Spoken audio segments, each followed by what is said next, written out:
when you hear someone say we want better policing, it does not make you anti-police. It just makes you say you don't want to get beat down or shot for the color of your skin.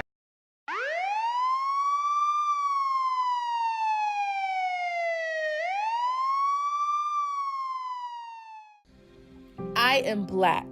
And I am afraid that I may call the police to help me and instead they may hurt me. I am black. And I become overwhelmingly anxious when I get pulled over by the police. I am black. I say this with such impenetrable pride because being black is my greatest blessing, but it is also my biggest burden. My skin makes me feel like a walking target for stigmas, stereotypes, and judgment. 69% of the victims of police brutality in the United States who are African American or black were suspected of a non-violent crime and were unarmed. On August 9, 2014, Michael Brown Jr. was fatally shot by Officer Darren Wilson in Ferguson, Missouri, while he surrendered with his hands lifted. This sparked the slogan and gesture, "Hands up, don't shoot." 1 out of every 3 people who are killed by police officers in any given year in the United States is African American or black. 12-year-old boy Tamir Rice was shot by Timothy Loman in a park in Cleveland, Ohio, after officers believed he had a lethal weapon. This was not the case, and Tamir Rice died a day later on November 23, 2014, from the gunshot wound. In 2015, there were 1,307 people who lost their lives at the hands of a police officer or law enforcement official. After being stopped for a traffic violation, unarmed Walter Scott was fatally shot from behind by Officer Michael Slager while attempting to run away in North Charleston, South Carolina on April 4, 2015. These are only a few of the stories that impact the way African Americans and black people view police officers. LeVar Jones' story ended differently, but it still affects him mentally every day. It was September 4th when Trooper Sean Grubert stopped LeVar Jones for a seatbelt violation. Can I see your license, please?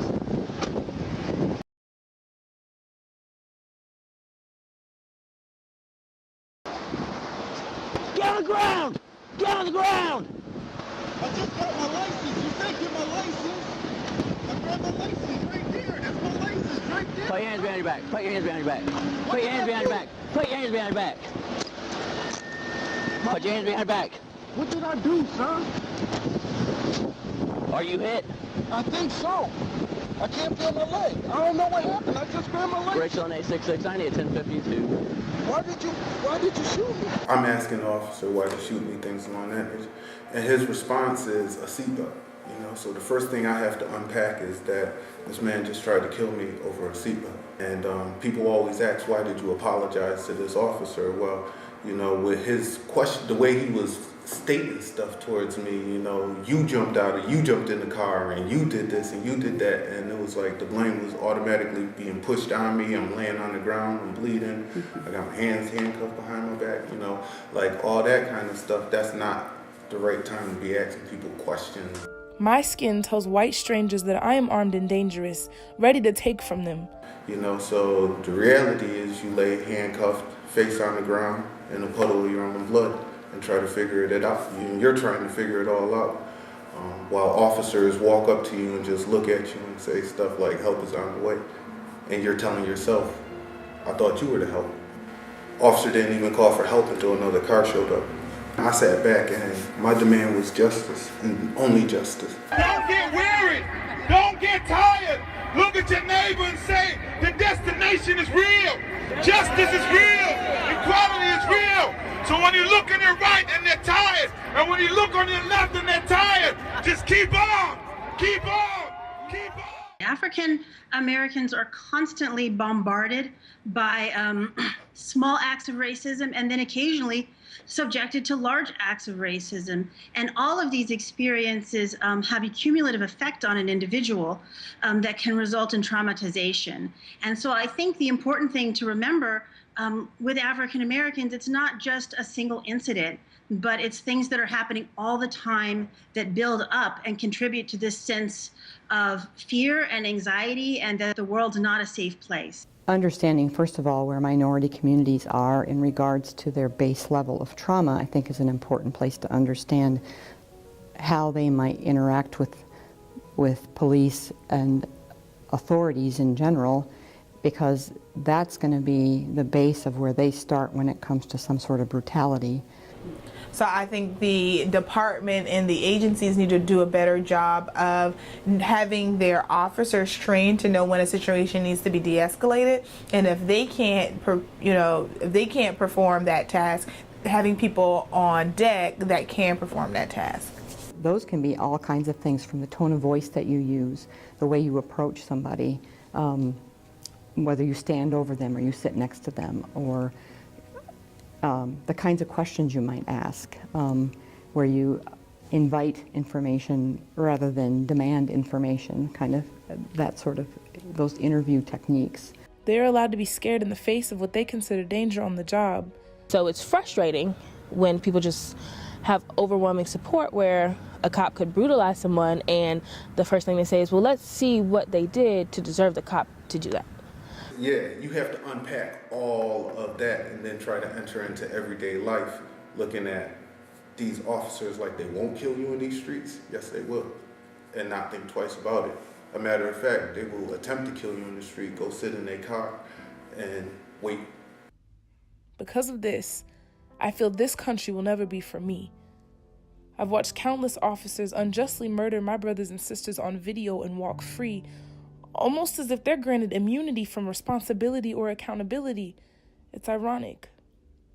You gotta realize, I woke up the next day wearing hats that I didn't plan on wearing. You know, the South Carolina Highway Patrol saw me as a suspect in a crime, while the Fifth Circuit Solicitor Office saw me as a victim in a crime, while every news network in America saw me as a big story, while lawyers saw me as a quick check.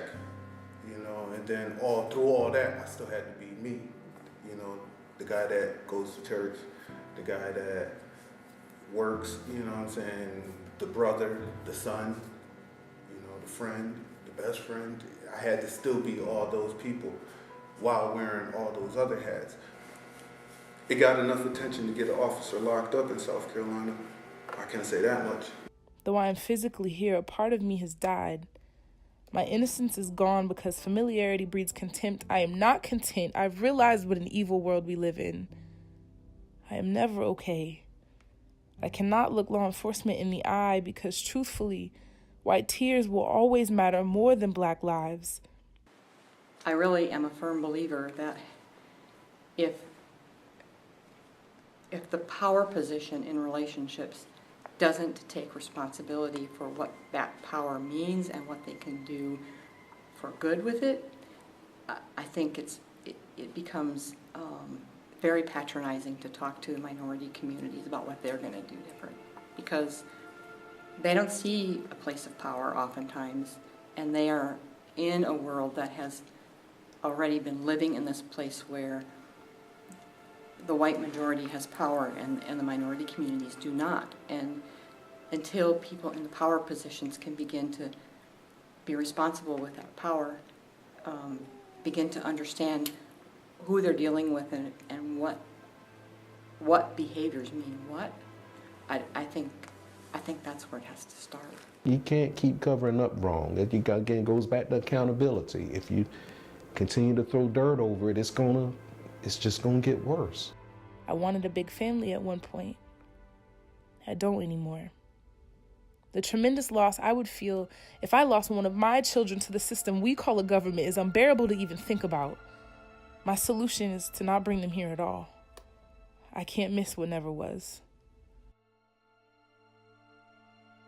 police officers need to be very intentional about creating relationships within their community. So, if you're doing your rounds on a Wednesday afternoon and it's really quiet, why don't you park your car and walk through the neighborhood and speak to the kids? You see that grandmother sitting on the porch? Why don't you go sit on the porch with her and ask her how her day was? What are her concerns? You're in a gated neighborhood and you're just riding through, and you see the person watering their lawns or getting their meal. Why don't you down the window and say hello? So why don't you become a part of the community? The purpose of you being there is to make the person feel protected and to feel that you are competent to do your job and you're committed to the community. And I think that's where we need to bridge the gap, is that residents need to feel comfortable and need to feel confident that you are there to secure them and that is not you against them. You asked me how police brutality affects me mentally. I always feel like I could be the government's next victim. Still, anything worth having is fighting for, and to save the next Black life, I would lay my life down for it.